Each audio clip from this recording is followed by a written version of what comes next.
civilization and transcendence. His Divine Grace. A.C. Bhaktivedanta Swami Prabhupada. Replies to a questionnaire. From Bhavan's Journal. June 28, 1976. Chapter 7. Getting Spiritual Guidance. Disciple, may I ask another question, Srila Prabhupada? Is a guru essential for one to enter the spiritual path and attain the goal, and how does one recognize one's guru? Srila Prabhupada, yes, a guru is necessary. In the Bhagavad Gita, when Krishna and Arjuna were talking as friends, there was no conclusion. So Arjuna decided to accept Krishna as his guru. Find this verse in Bhagavad Gita.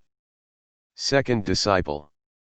Arjuna said, now I am confused about my duty and have lost all composure because of miserly weakness. In this condition I am asking you to tell me for certain what is best for me. Now I am your disciple, and a soul surrendered unto you.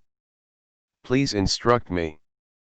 Srila Prabhupada, yes. So a guru is necessary.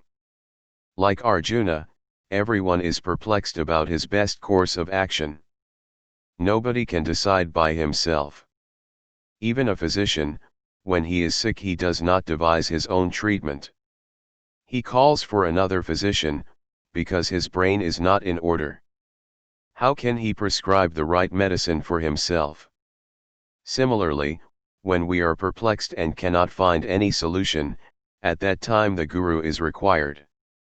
It is therefore essential for everyone to surrender to a guru, since in our present existence we are all perplexed. Arjuna is representing the perplexed position of the materialistic person. So under the circumstances, a guru is required to give us real direction. Now, Arjuna selected Krishna as his guru. He did not go to anyone else, because he knew, I can't find any other means to pacify me. You are the only one. The purport is that like Arjuna, we should also accept Krishna as the guru who can instruct us in how to get relief from our perplexed position. So Krishna is the guru not only for Arjuna, but for everyone. If we take instruction from Krishna and abide by that instruction, then our life is successful. Conveying that fact is our mission. This Krishna consciousness movement teaches, accept Krishna as your guru. Don't divert your attention. We don't say, I am Krishna, follow my order. We never say that. We simply ask people, please abide by the order of Krishna. Krishna says, Sarvadharma Parityajya Mamakam Saranam Vraja, and we say the same thing, give up all other ideas of so-called dharma and surrender to Krishna. The same thing. We don't say of ourselves, I am the authority. No, we say, Krishna is the authority, and you should surrender to his instruction and try to understand him. This is the Krishna consciousness movement.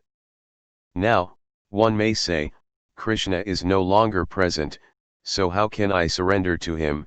Krishna is no longer present. How can you say that? Krishna's instruction is there, Bhagavad Gita. How can you say that Krishna is not present? Krishna, being absolute, is not different from his words. The words of Krishna and Krishna himself, they are the same. That is the meaning of absolute truth. In the relative world, the word water and the substance water are different. When I am thirsty, if I simply chant water, water, water, my thirst will not be satisfied. I require the real water.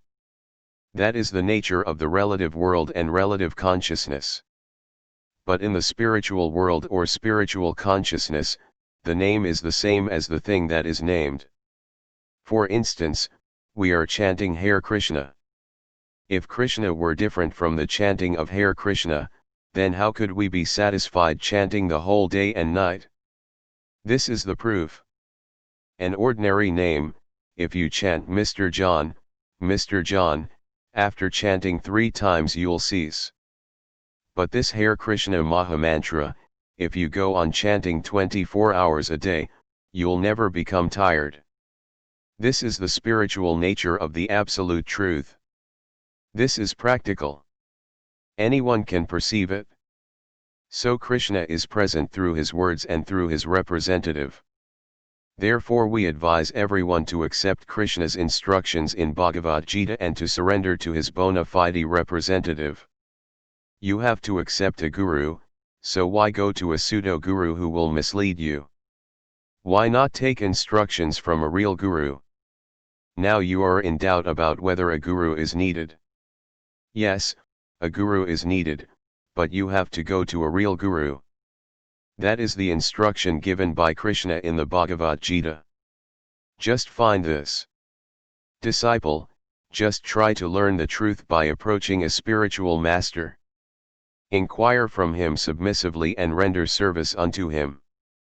The self-realized souls can impart knowledge unto you because they have seen the truth. Srila Prabhupada, so this is the real guru, one who has seen the truth, just as Arjuna has seen Krishna. Arjuna heard Krishna's instructions and said, "You are the absolute truth." Now, if you take the instruction of Arjuna, then you will understand the absolute truth. So what is the instruction of Arjuna? Find out in the 10th chapter. Disciple. Arjuna said, "You are the Supreme Personality of Godhead, the ultimate abode, the purest, the absolute truth. You are the eternal, transcendental, original person, the unborn, the greatest." Bhagavad Gita 10.12.